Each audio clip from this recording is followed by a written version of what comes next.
Every day, during breakfast, lunch, dinner, and even snack time, someone is the victim of a food crime. Yes, you heard me right. Food crimes. That will be $7.92. Hey, pass the salt! Maybe the French fries they'd been saving were swiped by a sibling. Hey, who took the last of my fries? Or maybe they let someone take a bite of their sandwich, and the biter took way too big of a bite. No matter the transgression, there must be a trial at the food court, and justice must be served, preferably with plenty of ketchup.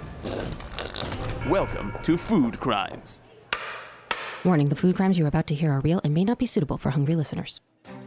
Today, we'll be hearing the case of Sophie v. Asher, a pair of siblings who find themselves in quite a pickle. My name is Sylvie, and I'm 10 years old. The crime that happened to me is when I was at Shake Shack, my brother kept hogging the drink.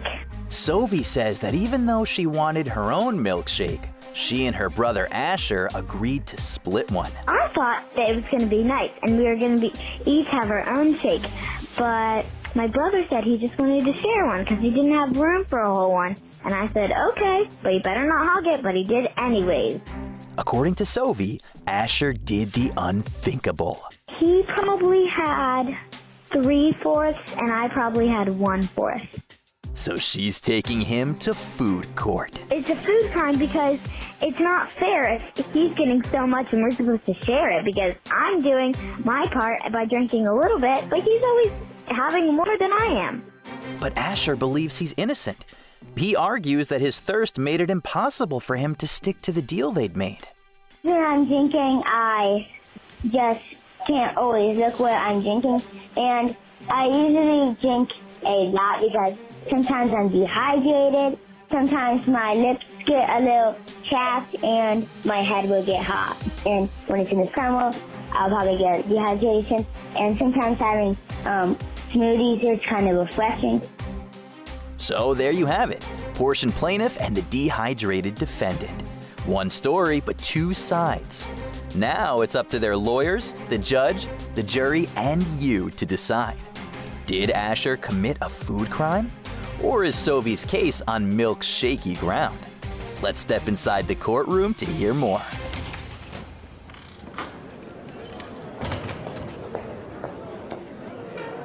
All rise.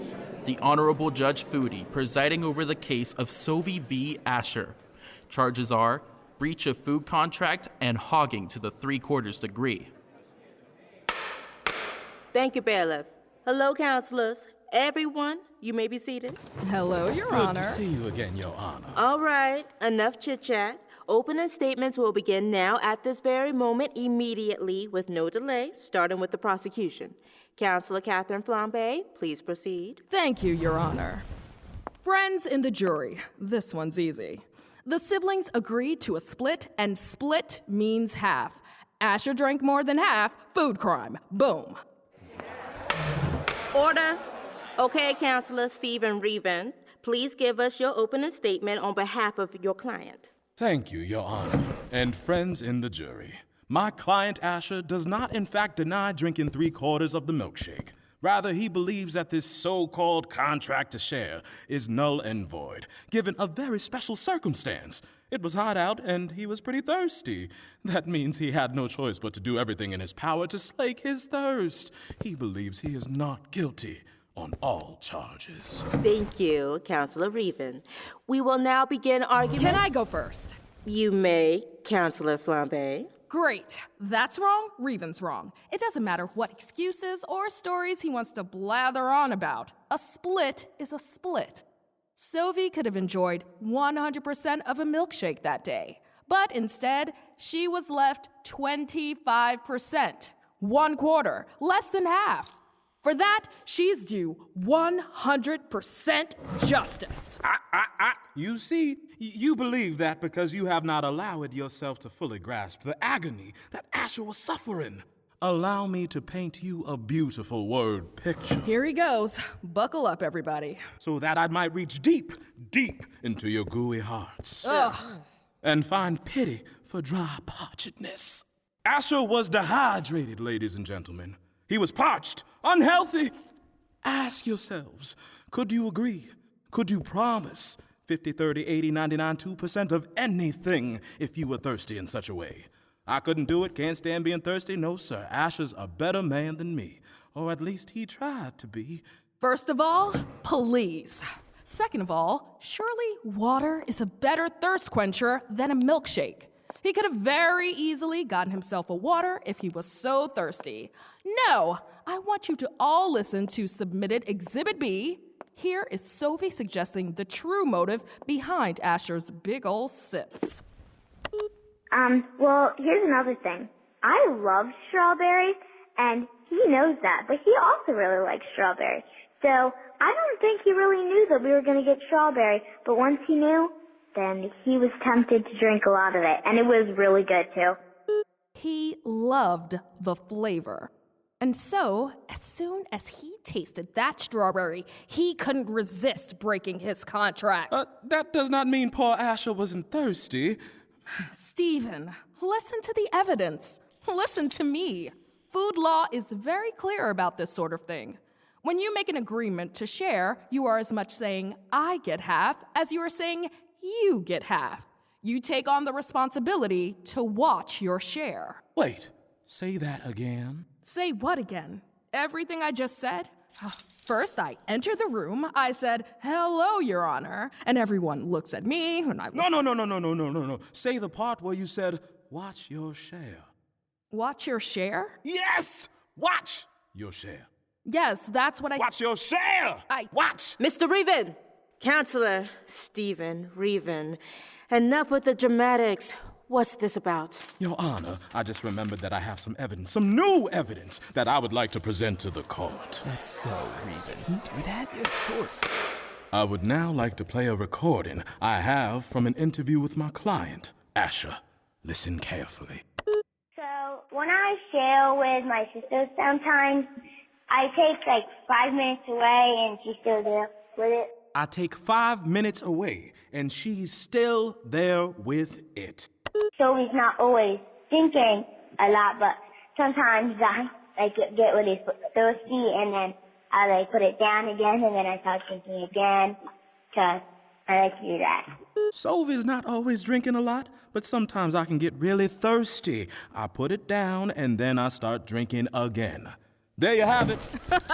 Oh boy, you're gonna be so embarrassed when you find out your client just admitted to the crime. No. That's not what happened. Yes. He just said he drank a lot of it. He just said. Case closed. End of story. Your Honor, let me hear that gavel. What Asher was trying desperately to explain to you, to us all, is that this is a case of a one-container share.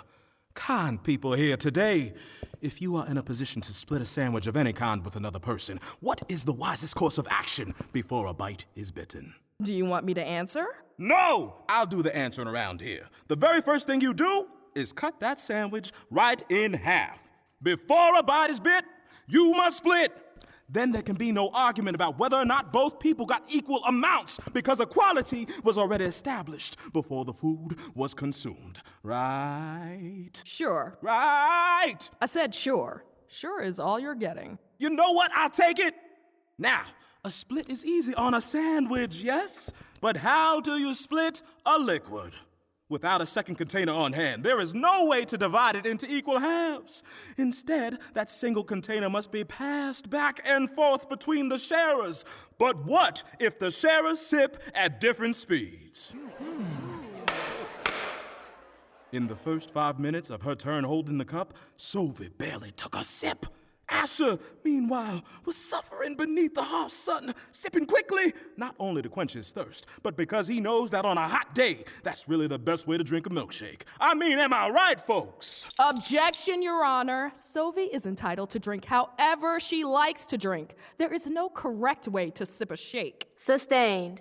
Mr. Reven, we're not here to pass judgment on preference. Understood, Your Honor, and I will be the first to agree with you. Actually, I was the first. I brought it up. Okay, then I am the second to agree with you. Sophie sips, but Asher gulps. These are two very common styles of drinking milkshakes, but in the case of the one-container share, these are two styles that cannot work together. Constantly watching your share. See how I'm using the thing you said? Congrats. Good. Constantly watching your share to be certain you're drinking the correct amount. Not taking too much or too little can ruin your ability to enjoy the shake as you wanted. But it's absolutely necessary in order to be fair. Therefore, this contract could never be kept. A one-container share is an impossible deal to uphold for either sibling, and Asher should certainly not be thrown in jail for life for such a minor transgression. No one is going to jail. We don't do jail here. The jury will decide if punishment is necessary, and whatever it is definitely not going to be jail. Oh, okay, good. I'm sorry, I was just getting a little carried away. I rest my case. Thank you, Mr. Reven. All right, ladies and gentlemen of the jury, it's time for deliberation. Is Sylvie the victim of a food crime? Did Asher get more than his fair share of the shake? Or was equal sharing impossible since they sip at different speeds? Until you decide, this court is adjourned. Jury deliberations are now in session. Please proceed. My name is Nairobi, and I am 11. My name is Sebastian. I'm 14. My name's Rowan, and I am 13 years old. I don't think Asher should lose the case. Sophie was just holding the milkshake, not taking a sip. The milkshake was getting warmer and warmer and warmer until it would have become a soup if he didn't drink it. It would make sense if it was maybe you were taking a long time. You were taking like a total of 2 sips over 30 seconds, but 5 minutes and no sips? Sophie was within her rights to drink how she wanted to drink, since water is free at most places. If he was that thirsty, just said, Can I get a water?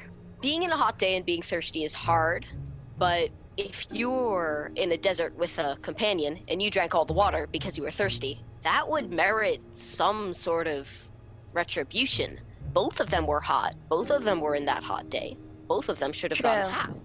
Well, we can guess that by the fact that she was sipping slowly, she was not nearly as thirsty or dehydrated as he was. So that brings up a question of equity versus equality, which is deep moral ground, but even so, he still breached the contract by taking more than his allotted share.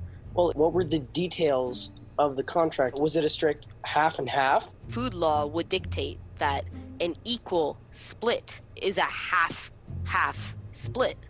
And they agreed to the half split. One person took advantage of the other and took more than their share. He broke the food law. I think it's a pretty clear case. What is she trying to get out of it by convicting him? Will he receive a punishment, or will she receive something in compensation for it? I don't know what the consequence is. I would say that she's just trying to get him to acknowledge his mistake. I apologize would have maybe been good enough, and maybe just next time he should learn a little measure of self-control. Or she gets a milkshake and he has to watch as she drinks all of it. I agree. I would be perfectly happy with that punishment. It accounts for his actions as well as her getting her rightful quarter back. Her quarter and the 3/4 that was taken from her. I think we've reached a verdict. We find the defendant, Asher, guilty of breach of food contract and food theft to the 3/4 degree. The punishment we propose is... Sophie will be able to drink a full milkshake in any flavor she would like with Asher watching her. Hopefully that will teach him a lesson. Case closed. Thank you, esteemed members of the jury. Well, now the court has made a decision. Let's go over to Sophie and Asher, hear their final thoughts on the case. Sophie, Asher, a jury of your peers has listened to your case and reached a verdict. How do you feel about their decision? Was justice achieved today? Sophie, let's start with you. Thank you, Your Honor. I am very happy with the result. My lawyer is very good, and she backed me up really well. And I think that the sentence is very fair, and the flavor I would get is chocolate. Oh, thank you, Sophie. Chocolate is a wonderful choice. Asher, how are you feeling? I could have fainted when I was dehydrated. And they're all saying, you just gotta wait. I think Sophie's lawyer was very interrupted and rude. When you get your favorite, like, what can you do but not, like, eat it? I mean, I just get into food. I love food. All right, Asher. Okay, let's discuss the sentence itself. Will you watch Sophie drink an entire milkshake? It's probably going to take her an hour if I watch her, and I don't want to sit watching her drink a smoothie for an hour because I got better things to do than watch people just slurp that smoothie. I'm sure you do. But this is the decision of the food court, and the decision is final. I also have something to say to the food court. Oh, yeah? And what is that? I want to close you down. Well, there you go. Another happy customer. Asher, the only person who can close down the food court is me. And I will be doing that right now. But not because you told me to. It just happens to be my snack time. The court is now adjourned. Oh, right. What are you guys thinking? A cheese plate? Anyone feeling a cheese plate? My stomach has been rolling the past hour. I'm surprised I didn't Want to hear more? Subscribe to Pinna to listen to all the episodes, plus a ton of other awesome podcasts, audiobooks, and more. With content added daily, there is always something new to discover.